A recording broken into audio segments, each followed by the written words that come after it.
Hello, human peoples. You're listening to the podcast network of Gamefully Unemployed. To support us and gain access to great exclusive podcasts like Fox Mulder is a Maniac, Tom and Jeff Watch Batman, Star Trek The Next Futurama, and our latest show, Spiel Boys, head over to patreon.com/gamefullyunemployed. We do game streaming, movie nights with our patrons every Friday night, and you can even commission your own podcast about anything you want. Literally anything, within reason, and we have to do it. You are quite frankly out of excuses not to go visit patreon.com/gamefullyunemployed. That's patreon.com/GAMEFULLY unemployed, which is spelled like it sounds.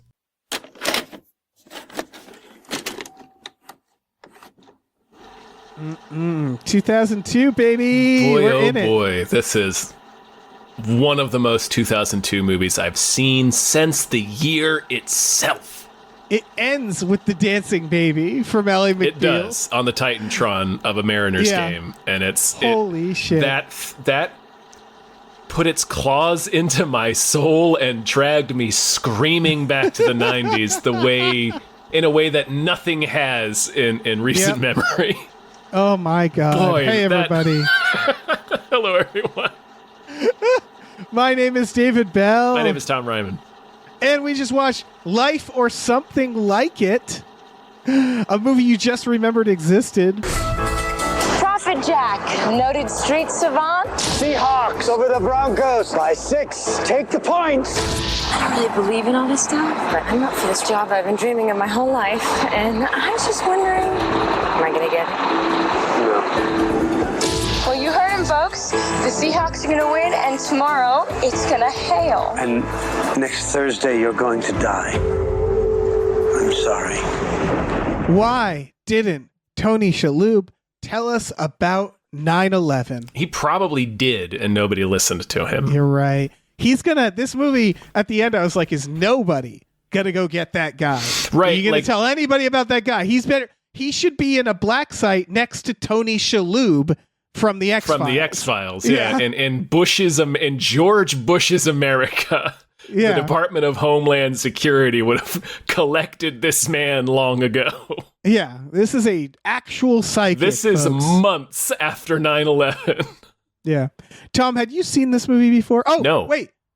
Did I thank Andrew McGuire? No. Big thank you to Andrew Big McGuire, thank you. our Patreon producer, who bafflingly asked us to watch Life or Something Like It. I think we know Thank why. you, Andrew McGuire. Thank you. You hadn't seen this movie. I had seen this movie before, Tom, Really? because I worked at a movie How? theater. Oh, I worked at a movie theater, and so I saw every movie. So I saw it once in 2002, and I never thought about it again. I knew it had to be a situation in which you were trapped somewhere. Yes. There's a number of different ways that could have happened. An airplane, at a party, working at a movie theater. Very acceptable answer. Yeah, I had remembered in my head that this movie was subtly insane, and I didn't realize how subtly insane it is. How did you like Life or Something Like It? I really hated it. Yeah, that's the right thing to think. It's pretty bonkers. It's out of its mind. Listen, ladies, if you want that mediocre guy, you got to give up your dreams. He's such a piece of shit. It is wild. Holy hell. Wild message. Well, he hates her from the start. From the beginning, he hates everything her. about her. Yes. And just negs her all the time. She's and like, also, hey, how's it going? He's like, fuck you. Yeah. And this is going to be our romantic interest. The other problem is that she fucking sucks too. Yes. Like, everybody in this movie is terrible. Everybody is bad. Everybody is. So, Tom, did you look up who made this movie? No. This is from the director of Bill and Ted's Excellent Adventure. Oh, that's a shame. Yep. And Critters and Mr. Holland's Opus. Sure, and The Mighty Ducks. What a fucking career, man. Holy. That guy deserves some sort of award. I know. The writer, so she wrote also for The Love of the Game and The Woman King. So I don't know where this came from. Because this is, my goodness. I guess she also adapted City of Angels, another very silly, romantic, magical movie. Yeah, but at least maybe people that's liked just not, that one. Oh, yeah. But this is one of the most toxic fucking movies. This movie is terrible. So she's an awful person. Like it's trying she's to. Not, all right, she is awful, but She's she's not awful. as bad as they like. No, it's one of those. They're trying to do When she like. brings the homeless guy liquor, that was when I was like, Jesus Christ. Oh yeah. She's pretty shitty in other parts. She gets better. She actually does get better by the end, but he doesn't. No, I want. Yes, the character shit in this is wild because there's also they tell us she's fake, but they don't really tell That's us what I was. that. Yeah, that's what I was. It's a reveal. They're like trying to do one of those movies about like being so career oriented you miss out on living actual life. Like it's a movie we've seen 100 times before, and they keep telling us that that's who this character is, but at the same time they're telling us they're showing us that her older sister is a fucking piece of shit to her, just a huge bully all of the time, still calls her Pudge. Right. Like she's unpleasant. She's the least unpleasant. She's the least character. unpleasant person. Like her dad is like absent. Her mother died when she was very young, and so she has this like need to be accepted by other people. So it's like a very different thing, but they're trying to push it as like, oh, she has this need for like attention, and I'm like, you guys are showing us something different. Right. So for people who don't know what this movie's about, I'll give you the broad strokes. It's very simple. It's about like a bubbly news anchor with like big blonde hair she's out of Seattle and she wants like the big shot at New She York. wants a network job, yeah. Yeah. And she does a puff piece on a street psychic who played by Tony Shalhoub, who tells her that she's going to die next Thursday. And that's the premise. And then he sandwiches that with other predictions. Those predictions come true. So she's like, fuck, I'm going to die. And it becomes like American Beauty, right? Like it becomes like the American Beauty here. Where like she gets American Beautied. Yeah, she basically it becomes this message about what would you do if you knew you were going to die, and she drops like her quote unquote fakeness. She starts listening to Social Distortion. That's one of the things she does. She starts wearing glasses, and her boyfriend's like, "Oh, you're hideous now, Angelina Why Jolie. are you wearing glasses? Because I need to wear glasses to see. You disgust me." He spits on her. Yeah. No, and that's one of the fundamental problems with this movie is that I was like, can't you listen to Social Distortion before? Like, why? I don't know. Why do you have to be like? It's that thing where they don't show her being fake. And so she just changes into a different person and tells us, oh, I was actually hiding this part of me. Well, no, they do show her being like, they show that she doesn't care about the people she's interviewing. They show that like she's not really connecting with anyone. She just wants to do this job to be on television. And then when Edward Burns tells her, well, maybe you won't die if it's like the only good thing, positive thing he says to her is that, well, maybe you won't die if you do things differently. Like if you really believe you're going to die, what would you do? Like try to do something different. Maybe that'll change it. And so she starts, not caring what people think anymore and being more honest to why she wanted to be a journalist in the first place. Like it's there. It's not that well done, but it's all there. Yeah, I guess it's technically there. It's just a little, I don't know. It's a little sweaty. It's hard to get across why this movie is insane. Yeah, I mean, again, they have her put on glasses and she like is smoking and she's pro-union. Suddenly, it was just funny to me because I was like, it's this time where news anchors ruled the world, right? 2002. Yeah. It begins with like a montage of news anchors. And so there's it's that American Beauty idea of like these people with lots of money and a good career, like they're empty inside. And it just felt like, I don't know why she couldn't be pro-union and still be a news anchor. Yeah, I don't know why she couldn't. Show. Yeah, it like she gets this. She does this crazy interview with these striking bus drivers and starts leading them in an impromptu singing of Satisfaction by the Rolling Stones. The movie loses its mind. One of the most embarrassing scenes, like the cops start dancing. Yeah, it's so cheesy. But anyway, like that gets nationwide attention. She gets invited out to New York to do an interview for what is a Good Morning America analog in this universe. And she scores an interview for whom I guess is kind of an Oprah-like figure. We see Oprah, Barbara Walters type. We see her throughout the movie a little bit interviewing presidents. There's fake presidents in this movie. There's a fake Bill Clinton and a fake George Bush. This movie makes some offers, man. It's like, why was that in there? Why did we need fake George Bush and fake Bill Clinton? It's fucking nuts. Yeah. But yeah, and so meanwhile we have Edward Burns, who is so mediocre. He's more than mediocre. He's like an aggressive dick to her. I only know him from One Missed Call. Do you remember One Missed Call? I do. You know him from something. You know him from Saving Private Ryan. Oh, I guess I do. Yeah. It just feels like he had this moment in the 2000s where we stuck him in a few things and then we went, "We're done." With you. He was like a filmmaker. I think he had he was supposed to be like a big thing, and then he just kind of didn't really take off for whatever reason. Yeah. So he's her cameraman, and then she has her producer who looks like he manages the Beatles. He looks like a man at a time. He looks like a character from Almost Famous. He does. I was like, why is this guy here? And he's British.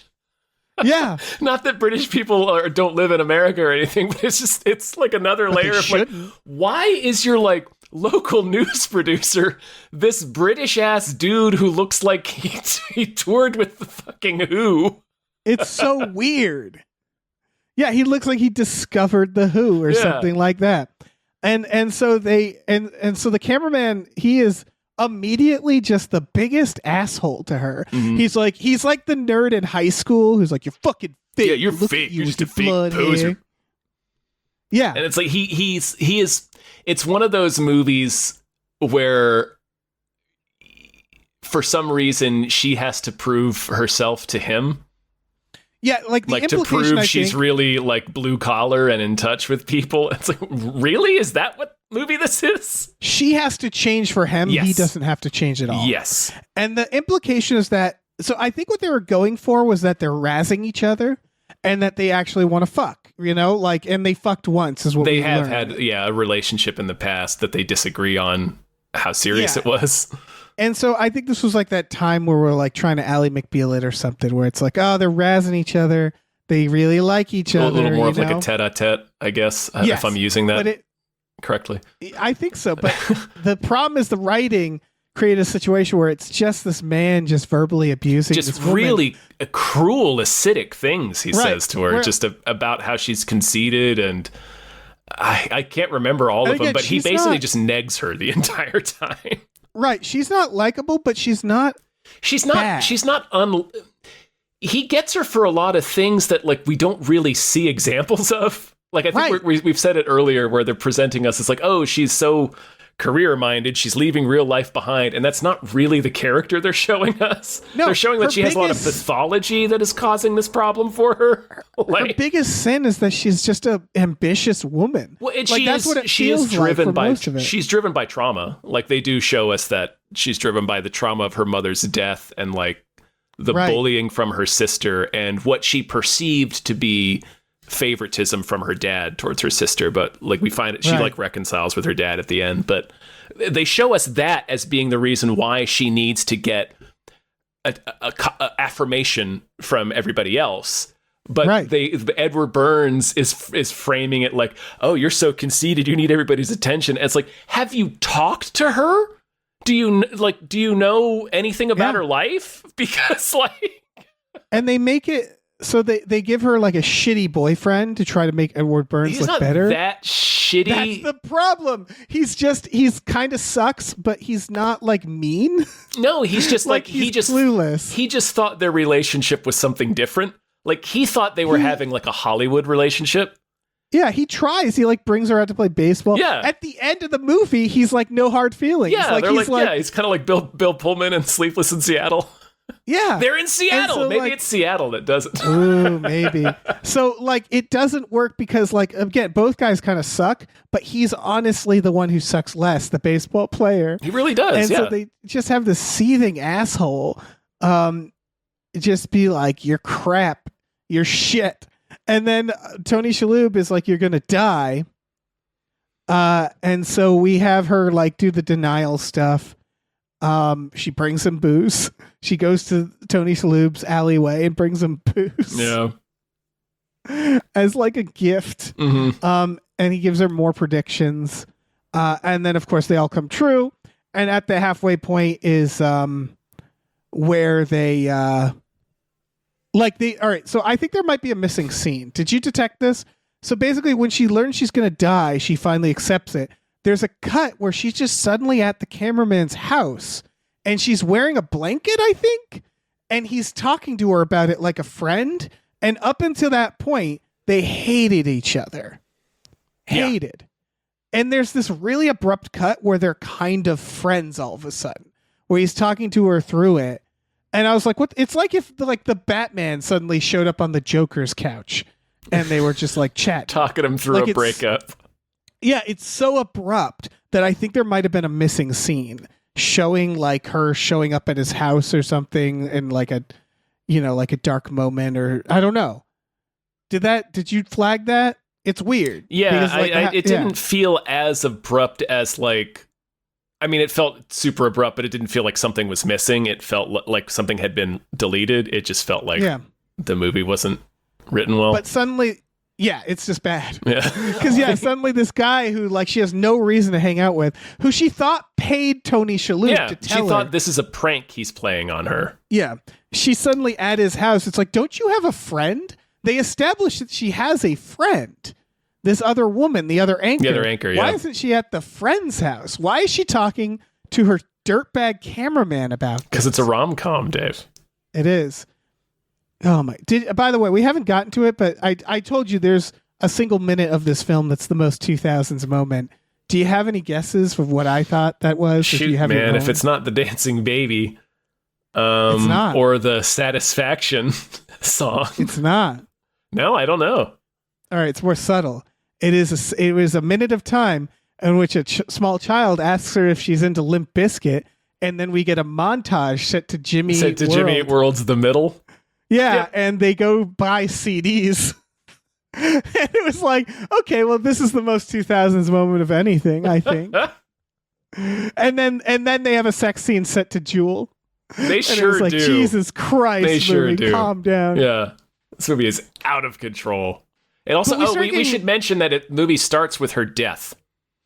We Yes, should have we know. mentioned that. We're 18 By minutes the way, in. did you know? You knew, right? When they're like, of course she was going to technically die. I knew that the first time I watched this, where it was like, oh, they're going to make it so her heart stops. Right, her heart stops briefly and she comes back, Yeah. so she technically Of died. course. Of course. There's nothing, this could have been a thriller. Like, I think if they had cut the romance out, I was trying to fix this movie. You have a bad habit of doing that. Yeah, but you don't I need to do have that for them. Well, I have some thoughts on that, but Sure. we'll get through. So, yeah, she this is when the halfway point, she starts changing her life. And again, this is when it's like they retroactively show that she's fake, I felt. And she's like, She's gets- pretty awful in the first couple of scenes we meet her. Like, she is not likable at first. I know, but there's a difference, I thought, between not likable and fake. That's Like where- true. Yeah, it's aloof more than fake. Yeah. Like when she's at home and she's listening to Social Distortion and she's like, oh yeah, I was a big nerd and like, here's who I am. And then she goes to the Union while drunk. It was just like, I don't know why this stuff wouldn't, it's so strong that it's weird that she like suppressed this, where it's like, it was just like, Right, why can't you be yeah. a news anchor and also be pro-union, listen to Social Distortion? Why are these two things exclusive? Like, it's weird. It's weird to me. Like, people don't tend to, like, when they change who they are, they don't listen to different music in private, right? You listen to the music you want to listen to. I Yeah. guess it's the implication is she's like, oh, I haven't heard this in ages. Like, she's reminiscing. and like she's been too buttoned up for too long. But like Yeah, it's not. but That's not what we've been shown. Again, like it's a different issue. Like, it's not that she's too buttoned up. It's that she's like shitty to people. Like, Right. It's like I could see the union scene being like, okay, she's more she's like cutting that loose. made sense. Yeah. Yeah, but other like there's a part Like, that where she was goes like the- shopping Well, go ahead. and she goes shopping with the cameraman, Mhm. and it feels like they're trying to imply that she doesn't go shopping. Like this is like, wow, look at her out shopping, grocery shopping, and it's like I don't know. Why wouldn't she have grocery shopped before? Like there's this idea that she's like they treat her like an alien a little bit, where she's like, look at her books, talking to a child and shopping and listening to music. And it's like, yeah, I don't know. I didn't think she didn't do that stuff. Yeah. Well, there's no reason for us to think that any of this would be off limits for a serious professional. Like, why? Yeah. It's such It's a weird just little movie. Weird. Yeah.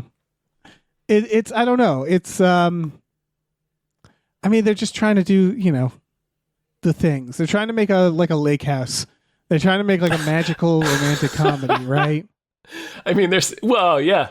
We I love guess so. these. We do love Yeah, these. they made Yeah. City. This is the person who adapted Wings of Desire into a Meg Ryan romantic comedy, That's true. City of Angels, or not comedy. That movie, God, I gotta watch City of Angels. Yeah, that again. movie I is remember not a it being comedy. Very dumb. Yeah, Yeah. very Well, it very made me laugh melodramatic. when she gets creamed by yeah, when that she gets truck. I obliterated laughed. by a truck, it's the funniest thing ever. Yeah, because she's riding her bike with her eyes closed and arms out, and you're like, yeah, that's how you get creamed by a truck, you idiot.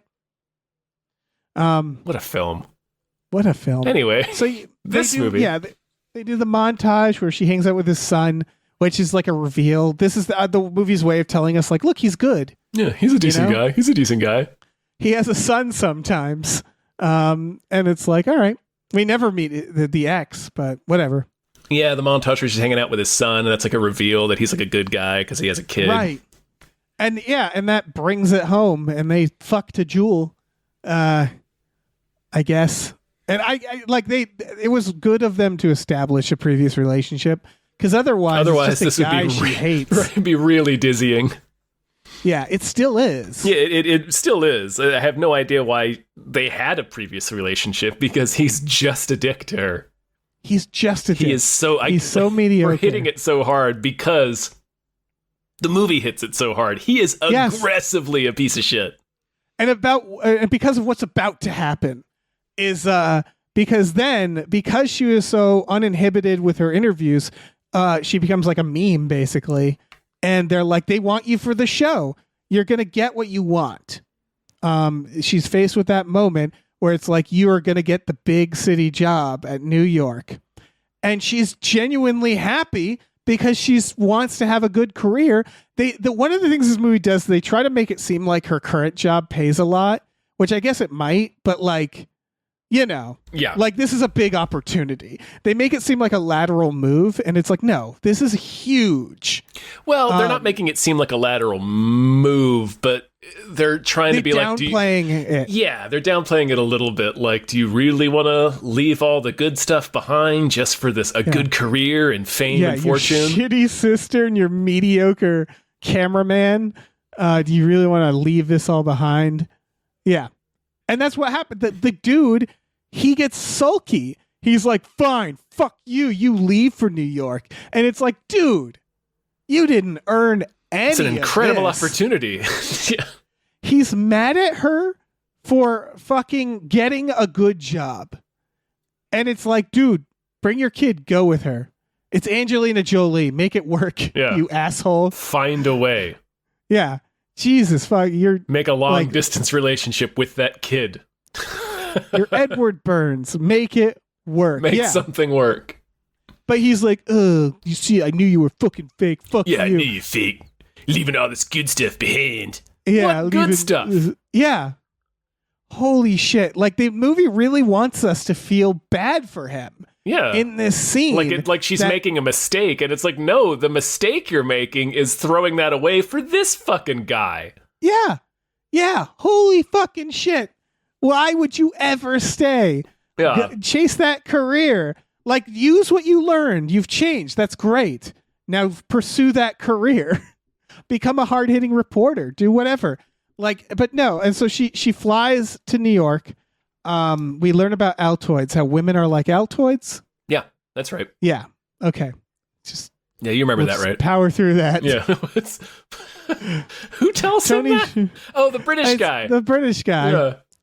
Tony Shalhoub says an angel will fall from the sky. For the first time ever, he's cryptic. Like his predictions, he literally earlier gives exact traffic reports. Yeah, they will hail at 9:06. The earthquake will happen at 9:06. The Mariners are going to win by this much. Yeah, and now he's like, an angel will fall from the sky. And that comes true. We think there's like a misdirect where we think it's her airplane. And so it's weird. It's weird to me because like so what happens is he also told her that she wouldn't get the job, right? Mm-hmm. And a really obvious thing gets pointed out here because they're like, she got the job. That means she's not going to die. And he goes to Tony Shalhoub like, in your face. And Tony Shalhoub points out the obvious where he's like, well, she wouldn't get the job if she died, you idiot. Yeah, if she dies tomorrow, she doesn't get the job, does she? Yeah. And Edward Burns learns about the angel, like the baseball player dies. And he's like, he is right. And it's weird to me because he wasn't not right before. Like, it's weird that this is the turn. I don't know, whatever. Yeah, I mean, he mentions, like Edward Burns says, sometimes he's right, sometimes he's wrong. But in the context of that scene, he's talking to Angelina Jolie. So in the context of that scene, you're thinking he's probably lying. Right. Tony Shalhoub probably is never wrong. Right, exactly. Like he's just trying to be nice. But it's unclear. So. It's weird. Yeah, it's unclear when Edward Burns becomes like worried about this prediction. Because it seems like he was right. Not until she leaves for New York. It's the first time he gets worried about it. Yeah, all of a sudden.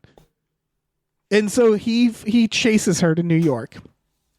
She gets her big interview with the Oprah. Oprah Walters. Oprah Walters, and she sits down with her, and they give her like the Oprah Walters because she's a successful woman. She's like terrible. They make her like, she's like, oh man, I'm successful. She's pretty shitty, to people. Yeah, and they give her like pre-planned questions, and she goes off script, and she asks her, "Is it worth it?" To Oprah Walters. And she says, what do you mean? And she says, well, you were never married. And this is where the most insidious like turn of this movie, in my opinion. Yeah, this is nuts. She goes on the air and asks this successful woman, is it worth being successful and being rich on account that you never had a man? Yeah. And that a woman, never got married. And she starts talking about, didn't you have a fiance, Henry? And she's like, Henry? Like, are you telling me that this Oprah Winfrey, Barbara Walters figure, major media figure who interviews presidents, this is the first time anyone has ever asked her about the only man she was ever engaged to? Yes. They later say, oh my God, no one's ever gotten to her like that. And it's like, really? Really? You just nobody said, ever asked her about her former fiance? Yeah, this is such a softball question that this woman cannot handle, apparently. Because, she starts crying. She gets her to start crying. And it's like, look at this powerful woman taken down a peg. Well, it was more, I didn't view it like that. I thought the movie was trying to be like, she was breaking through and they were having like a genuine emotional connection together, like a genuine moment. Yeah. Yes, but it's also because she's treated like an enemy because she says like, get the fuck off the set after. And then the network guy is like, you gotta come upstairs. The CEO loved it. They fucking hate her. You finally fucking took her down. Like they say, like no one's ever gotten to her. So it's like she's won. Like she's victorious over this woman by making her cry. Yeah, I think it's more that like she got that out of her. It's not that like you got like a one up on her. It's you got this interview. That's incredible. Nobody has ever gotten a genuine moment out of her before. But she hates it. Like when she's like, get off the set, she's like mad that she got this moment. So it feels like she defeated her in a way because she's presented as like a shitty person. Yeah, she's presented as the goal of what she wants to be, but she's also a very toxic person to the people around her. Yeah. And so she learns a powerful lesson that being a woman, you can't be too ambitious unless, you need a husband. That is seriously where this movie goes. Are you sure you don't want a husband? That's pretty much this movie. Yes, it's fucking ridiculous. It was one of those moments that made me realize, like, wow, yeah, 2002. I kind of thought we were past this, but no. All right. Look at where we are now, Dave. We're not past anything. No, we're not. And so the network is like, you're gonna get a promotion, kid. And she's like, no, I have a mediocre man to go see. And she walks out and gets shot by a terrorist. My God. Like, in a huge standoff in the middle of Times Square. Like, it had to be something as friggin' dramatic as that. Post 9/11, baby. Yeah, 9/11! 24 is the number one show on television! I had remembered something fucked up happened at the end here. Like, I had this vague memory because I had seen it. Well, why wouldn't it be like getting hit by a taxi or a stroke or, just, I don't know, something, not getting shot in a standoff with a terrorist in Times Square. Like, it's the most over the fucking top thing to happen because it's so melodramatic. Like this, oh my gosh. It was incredible. It's, again, City of Angels, baby. Like, they have this moment where she's like looking up at the screen and she's dazzled, and I thought, like, oh, she's not looking where she's going. Yep. Like, I remembered the ending being fucked up, but I was like, oh, maybe a bus hits her or something. No, it's just so messed up that my brain deleted it and was like, surely that's not what happens in this movie. That can't be it. No. She looks over and a guy is at a standoff with the cops, and he takes out a gun and the gun goes off, and then she's in the hospital, shot by a terrorist in the streets of New York. Breathtaking. Jesus. A breathtaking end. Christ. Yeah. And she wakes up in the hospital and they're like, oh, you technically died. It's a real, naming your character Anastasia Steele moment. Yes. And then the ending, this is also subtly insane. Like, Hannah pointed this out to me and I didn't even notice. The ending is like two scenes. It's them. I don't know why it's kind of redundant, but I guess they wanted us to know this. We go to their house and you hear the answering machine and it's the guy, the mediocre guy. Yeah. And he's like, you've reached the house of, and it's her. Lainey, Peter, and whatever fuck my kid's name is. Fucking Doder. And they're like, and Doder Jr. It's, hey, where are you? And it cuts to them at the game. Dancing Baby plays, Foo Fighter plays. We get a good song finally. And the movie ends. But what's nuts to me is that it's not that she lives with him. It's that the kid now lives with them. Because as far as we can that's tell, right. What Hannah pointed out, what the movie is subtly insinuating is that you need a woman in the house to have a kid there. Because, like, why would the kid live with him? What happened to his mother? Did they get together and just like snatch custody of this kid? And we can only assume, Yeah, or did like the mother just suddenly die? Did she also get shot by a terrorist? Yeah, they hired Anton Sugar. Yeah. But it's a very subtle thing where it's like, yeah, this is how you have a proper family. It like, is. Everybody was broken before this. And I do have to point out that as a child of divorce, that doesn't necessarily mean he lives at the house all the time. True. It's true. Like, that's just that's a very small. I'm not saying that that's not what the movie is implying. That's 100% what the movie is implying, that the kid lives with them. Yeah, you're talking about the logic of the. I'm talking about the logic of you would include the kid in the answering machine message, because if you don't, that kid might think he's not part of your family. Yeah, and maybe the kid's there more, Yeah. That is a reasonable explanation for having the kid on the answering machine message if he doesn't live there full time. Right, but this movie really does play out. The movie is 100% conservative propaganda. Yeah. And also, did you notice it shows that scene, right? It shows the answering machine message, and the boss is like, "You gotta come into work. I know it's your day off, but you gotta come in." And they cut to the baseball stadium, and there's a billboard outside of Lainey, but she's changed. It's of her new last name because she's taken his last name. Yes. Jesus fucking Christ. So they tell us twice. Like, it's like she's fucking married. She's married to Pete. And they get inside and like fucking her ex-fiance Cal hits a dinger for them. He hits a home run for his ex-fiance and her new family. He's such a cool guy. He's like, I'm happy coolest for you. dude ever. He like waves at the kid. Like, he turns around and winks at them, and then he fucking pops a home run for the kid. Yeah. This is the guy she savagely dumped earlier. Yeah. He's like, hey, it's cool, man. I'm Christian Kane. Cal That's Cooper. the actor's name. Oh. He apparently is the lead singer of a band, and there's a scene where he's singing, and he is singing a song from his band. When you look at that guy, you go, yeah, that guy totally that guy is in a insisted on band. getting his song in the movie. Yeah. Yeah, Jesus fucking Christ, this movie. Incredible film. So I think I can fix this movie in one quick thing. One quick change. Tell me because I would argue there's a lot of movies like this, right? But the genders are often swapped. Yeah, that's true. Tell me if this works. Replace Edward Burns with her teenage son. Have her have an estranged teenage son. He can be just as shitty to her. No fucking, obviously.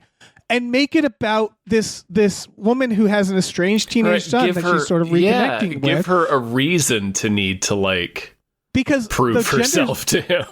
Right. The gender swap is always a dad who's not a good father. Right. It's Hook. And they always guilt dads of like, you need to be a good father. You can't put career over your kids. And I think that's a legitimate message, right? Yeah, where it's like, that's why it's a trope. Yeah. But telling a woman she can't put career over a guy she barely knows is just bleak. And so it's like, all you need to do is replace him with a kid.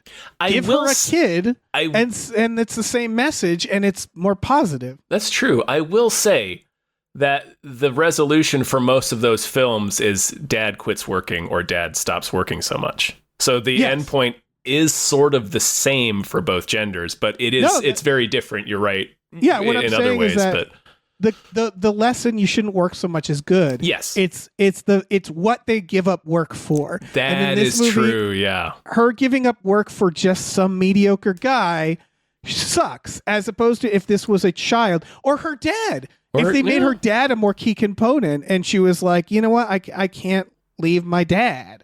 Like, give her something real to actually say, like, yeah, that's not worth it. Well, she comes to tell her dad, it's so fucked up too. I forgot about this scene. She comes to tell her dad she got the job in New York, and he's like, well, when are you coming back? And then they have their moment where she's like, well, I kind of sort of, you'll be fine. You've got Gwen here, my older sister, and you've kind of always, she was kind of always your favorite. And he's like, what are you talking about? That's not true. Here, let me show you. And he shows her this tape of her doing a performance. She's singing a song and dancing for her mom as she's sick in bed. And it's like, this is why you want to do this. Like, because it was a thing that you did for your mother, and it reminds you of her, and it's special, and it's all these reasons why she has this specific passion, this specific dream. Right. He says, and she still fucking throws it out for Edward fucking Burns. He's such a dick in this movie. It's so weird. He also says the line, I know what they meant by this, but he says, you're the only one who could make her smile. And I was like, that sounds like a cold woman. Yeah. Like she hated everything. Sounds like your marriage was terrible, Dad. Yeah. He's like, I could never make her smile. What did you do? She hated me. Ever since we had to bury Percy. Yeah. Oh, so Percy was a pet? No. All this movie had to do is cut Edward Burns. That's so funny, because I wrote that down in my mind as you were saying, this is my one fix, because I was going to come back with, okay, here's what I would do if I was going to do one thing, and it was just remove Edward Burns from the movie. That's all you have to do. Delete him from the movie. It. I think your idea is best, with the adding a teenage son. Adding a teenage son to have they could have that shitty back and forth. Yeah, but you forgive it because he's or a teenage daughter, a teenager, or a teenage daughter, just anybody who's combative and estranged and hates her. Anybody who would hate their parent. Yeah, and that's it. That's all you have to do. Yeah. And you have a good movie, like a better movie. Yeah, still like. I mean, weird, a lot of this movie's problem is in the execution. I mean, obviously, as we're discussing, the writing is also bonkers. Yeah, But there were some parts that felt like a fun little artifact. Like I said, this is the most 2000s a That movie dancing baby ever is. Yeah. That dancing baby was like, all right, I've had enough. Did you notice the Why- one part of why- the montage they spend a lot of time on is her trying to hold 2 ice cream cones at the same time Yes. with nothing else in her hands, and she is struggling with it. It takes like 10 seconds of the montage. It's so funny. Because again, it's like, just put Jimmy one Eat in either World. hand, Angie. It's not that hard. Yeah. It's like those infomercials where they're showing you problems in the Yes. kitchen that nobody has It's ever the had. Before, yeah. You ever seen this before? The fucking soup can explodes and blinds somebody. Yeah. They kill their whole We've all family out lost of limbs rage. trying to make SpaghettiOs before. Yeah. It's again, it's fucking Jimmy Eat World, Limp Bizkit, physical media, public spaces. I was just like, oh God, it's the 2000s, baby. I wish it was pre 9/11, so they also showed them on the World Trade Center. That's all it needed, is like all the things. Amazing, Yep. amazing There's a montage. sick ass David Bowie song in it, though. No, wait, that's in a different movie. Never mind. That That was in the movie we just recorded. Oh yeah, that, Spoilers, we often do these 2 at a time. yeah. They bleed together. They bleed together. Yeah, I was like, Challengers, that sex scene to Jimmy Eat World. No, yeah, the Bowie song is in Challengers. Yeah. God damn this movie. God damn it to hell. God damn it to hell. Honestly. I have little things. She doesn't know what quid means. Come on, Angie. Yeah, that's like, What's wrong with you? come on.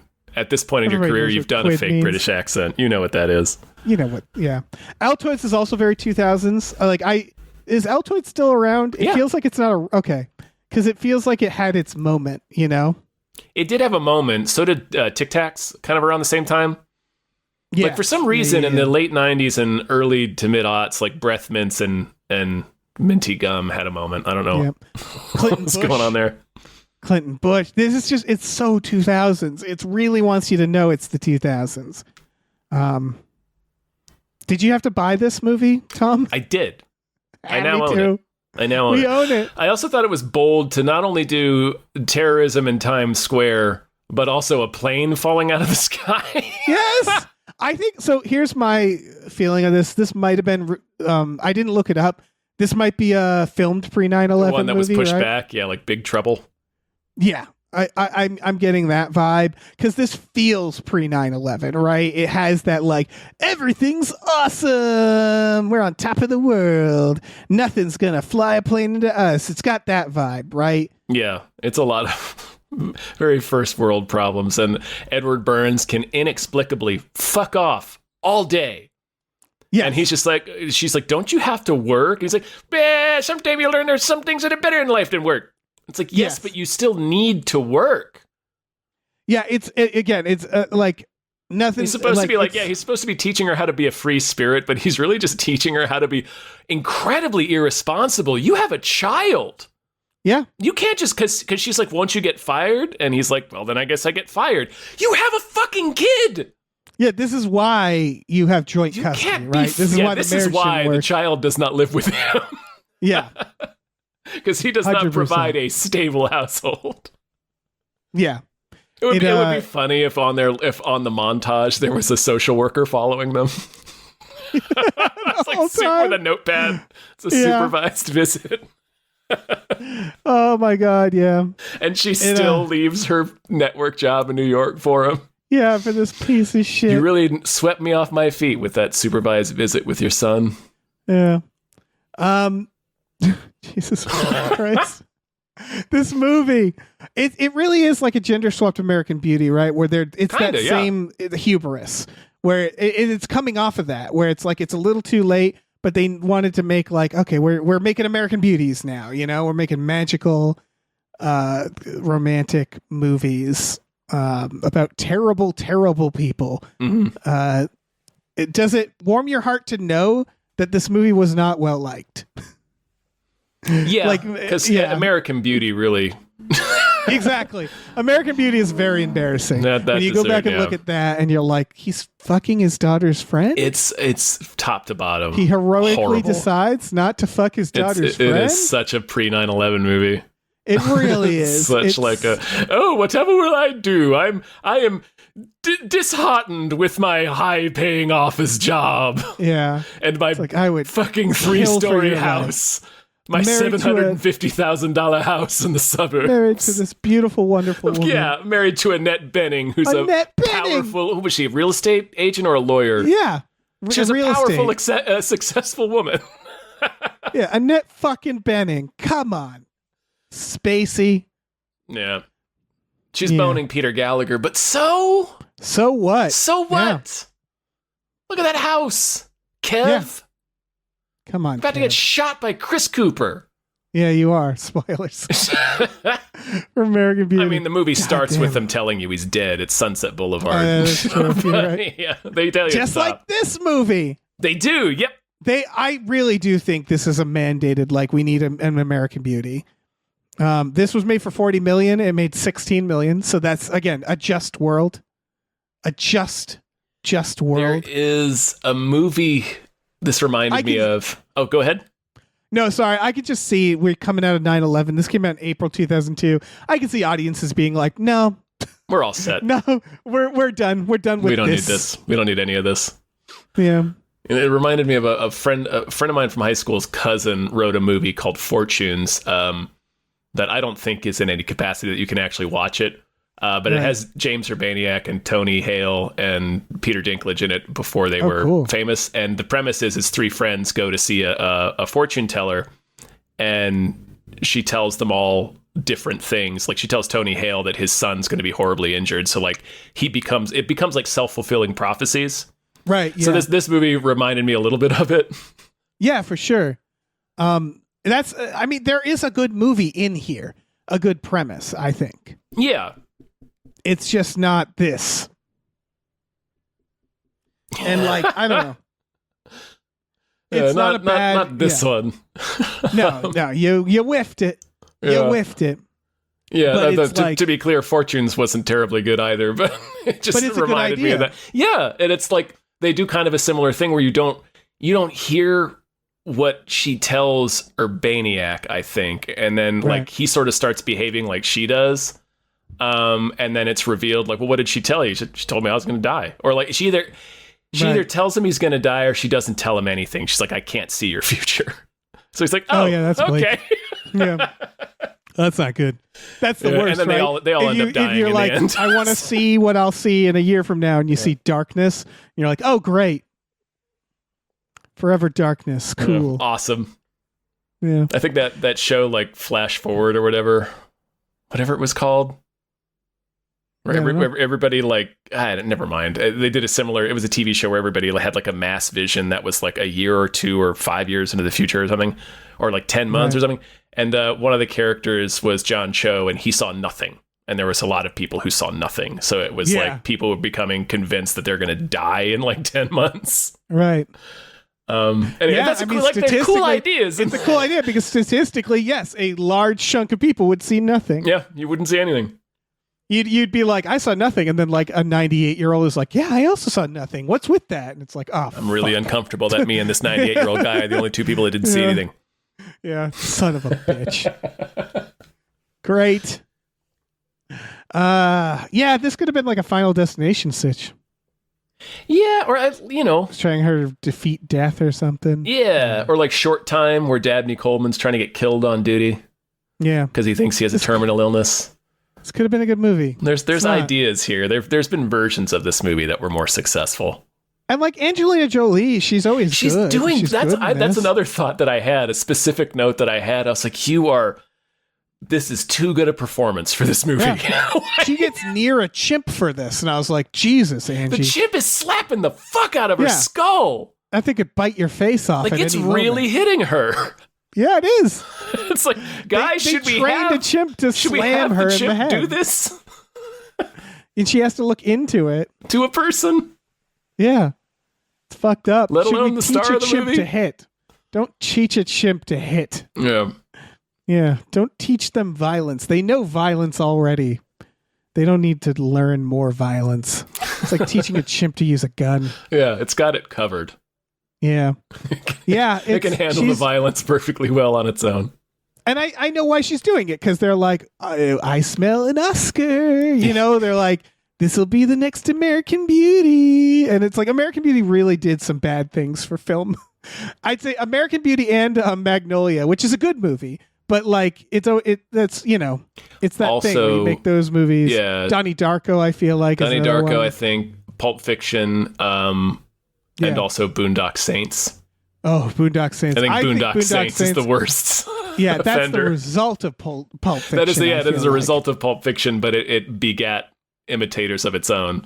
Yeah, we've talked about this. I went to film school in the 2000s, in like 2003, and that was an exhausting time to be in film of school. snatches, were you? Yeah, a lot of trunk shots. It's just like, Jesus fucking Christ. Everybody Calm down, everyone. Oh, is this another movie about a hitman? Okay. Yeah, we did another crime movie. Great. Just fucking great. Oh, we're going to tell this story out of sequence? Cool. Is it going to be narration? Is someone be telling the story at like a diner? Cool. So cool. It's a specific movie you're thinking of, isn't it?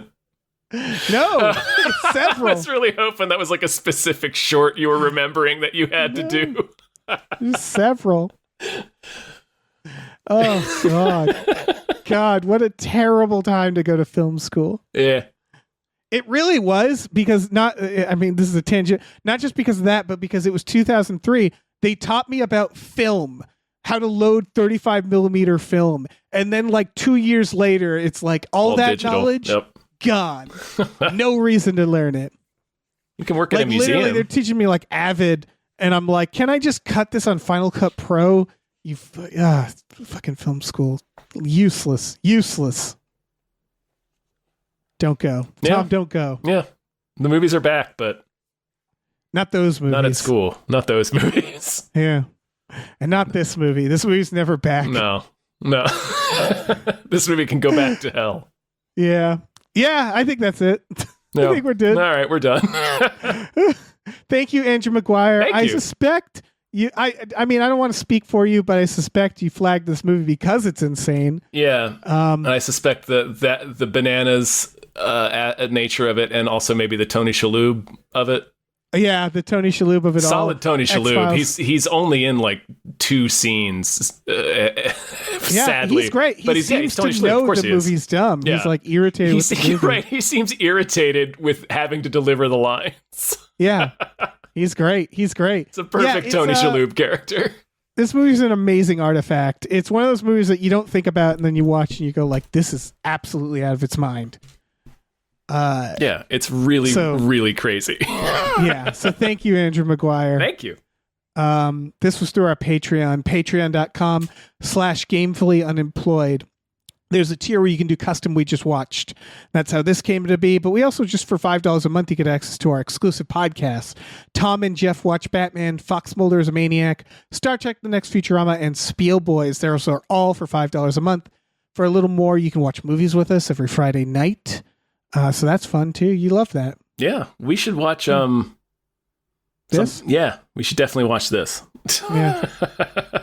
We also have a store. Head over to GamefullyUnemployed.com. You can find a link to our Teespring store. We have all kinds of cool original artwork and designs. You can get on t-shirts, mugs, stickers, posters, all sorts of things. So slap your little Check it out.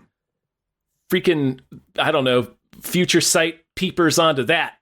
Mm-hmm. Slap your Predict shaloobs. the weather. Yeah, slap your shaloobs onto that. Slap your shaloobs, everybody. That sounds gross. Yeah, no, not super thrilled with that one. Yeah, we could do better, but we're not gonna. But we could have, but I'm not going to. That's No.